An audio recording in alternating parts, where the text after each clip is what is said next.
पहलगाम में आतंकी घटना को लेकर जिस तरीके से आतंकियों ने धर्म पूछकर मारा था, उसी तरीके से भारत ने पाकिस्तान को अंदर घुसकर मारा है। लेकिन इस पर कांग्रेस के नेता जो हैं ऑपरेशन सिंदूर पर तमाम तरीके के सवाल उठा रहे हैं। उदित राज अपने बयानों से चर्चा में है। वो कह रहे हैं कि आखिर इसका नाम ऑपरेशन सिंदूर ही क्यों रखा गया। ऑपरेशन जो सिंदूर है वो सेकुलर नहीं, इसका जो है कोई धर्म के जो लोग हैं प्रयोग नहीं करते हैं, कुछ करते हैं। उनके इस बयान से लगातार जो है चर्चाएं हो रही हैं। उत्तर प्रदेश सरकार में मंत्री हैं दिनेश प्रताप सिंह। उदित राज का आपने बयान सुना, वो कह रहे हैं सिंदूर जो है वो सेकुलर नहीं है और एक खास धर्मी जो है वो सिंदूर का उपयोग करते हैं, इसका नाम ही दूसरा होना चाहिए था। सवाल खड़े कर दिए, सेना के शौर्य पर खड़े कर दिए। ऑपरेशन सिंदूर जिसको लेकर कल पूरा भारतवासी गौरवान्वित हो रहा था। देखिए, हम तो भारत के लोग आज भी अपनी सेना पर, अपनी सरकार पर गर्व करते हैं कि जिन्होंने हमारी बहनों के मांग के सिंदूर की एक एक कीमत वसूल ली है। उन लोगों से जिन्होंने निर्दोष बहनों, जिनका कोई कारण नहीं था, जिनके हाथ की मेहंदी भी नहीं छूटी थी, और ऐसे बहनों की मांग का सिंदूर जिन्होंने छीना था, उनसे हमारी सेना के लोगों ने बदला लिया है। इस पर एक एक भारत का नागरिक गर्व करता है। अब कांग्रेस अथवा उदित राज जी का जन्म जहां से होता है, वो कांग्रेस पार्टी से उनका राजनीतिक जन्म है, उद्भव हुआ है। अब कांग्रेस पार्टी की नीति आप स्वयं समझ सकते हो। वो खुद डरते हैं कि हमको माथे पे तिलक न लगाना पड़े, हमको कलावा न बांधना पड़े, हमको हिंदू न कहलाना पड़े, हमको भारतीय संस्कार संस्कृति से युक्त भारत का नागरिक ना माना जाए। तो वो जाने, उनका काम जाने। लेकिन भारत आज की तारीख में इस चीज़ को महसूस करता है कि सिंदूर हमारी बहनों, हमारी माँओं के सुहाग का प्रतीक है।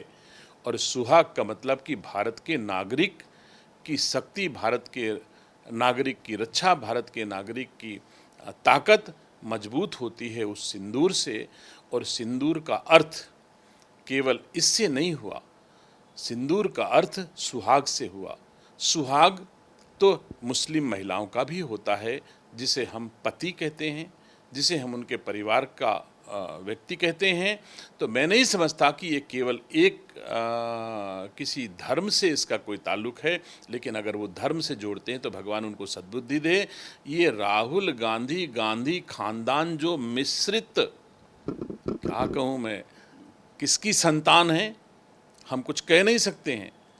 किस रूप में इनकी पीढ़ियों ने कैसे कैसे भारतीय संस्कार का गड़बड़ झाला अपने जीवन में किया है, और उसी का परिणाम है। लेकिन मोदी भारत का सपूत है, भारतीय संस्कार संस्कृति और सनातन धर्म को जीता है।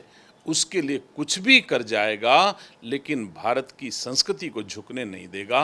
वो करता रहेगा और इनको जो करना है करे। भारत की जनता बड़े धैर्य के साथ राहुल गांधी, कांग्रेस, समाजवादी पार्टी और अखिलेश यादव सबको देख रही है। अवसर आने पर इनको पता चल जाएगा कि क्या सत्य है और क्या असत्य है। पहले राफेल पे नींबू मिर्चा लटकाना और फिर ये कहना कि ऑपरेशन सिंदूर का जो है वो प्रधानमंत्री नरेंद्र मोदी ने भावनाओं का फ़ायदा उठाने के लिए जो है इसका नाम रखा था, इसका नाम दूसरा होना चाहिए था।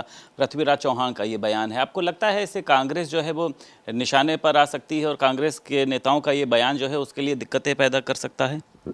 सेवा के बदले सम्मान पाना कोई अपराध है क्या? कम से कम तुम्हारी तरह बांट के राज करने का तो सपना भारतीय जनता पार्टी और भारतीय जनता पार्टी की सरकारें नहीं देख रही हैं। आप तो हमको बांटने पर आमादा हो। और मोदी तो सबका साथ सबका विकास के साथ आगे बढ़ रहे हैं और जन भावनाओं को गेन कर रहे हैं, सेवा करके, सम्मान दे करके, रक्षा करके। अगर बहनों की मांग का सिंदूर उजाड़ा जाता है तो उसका बदला लेकर के अगर कोई जनभावना गेन करता है तो ये तो पुण्य है, ये तो मिलना ही चाहिए। और देश हर उस व्यक्ति के साथ खड़ा होगा जो देश की संस्कृति को बचाने के लिए आगे आएगा। तो मैं नहीं समझता कि ये कोई गलत बात है।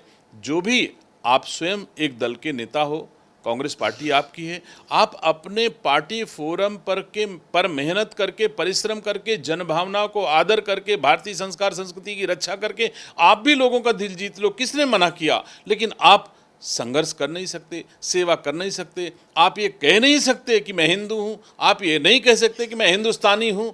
आप आधा आधा रहना चाहते हो। अब आधे वाले का स्थान भारत में नहीं है। बहुत शुक्रिया बात करने के लिए। उत्तर प्रदेश सरकार में मंत्री दिनेश प्रताप सिंह हमारे साथ मौजूद थे। लखनऊ से वीडियो जर्नलिस्ट रोहित के साथ संदीप खेर, भारत समाचार।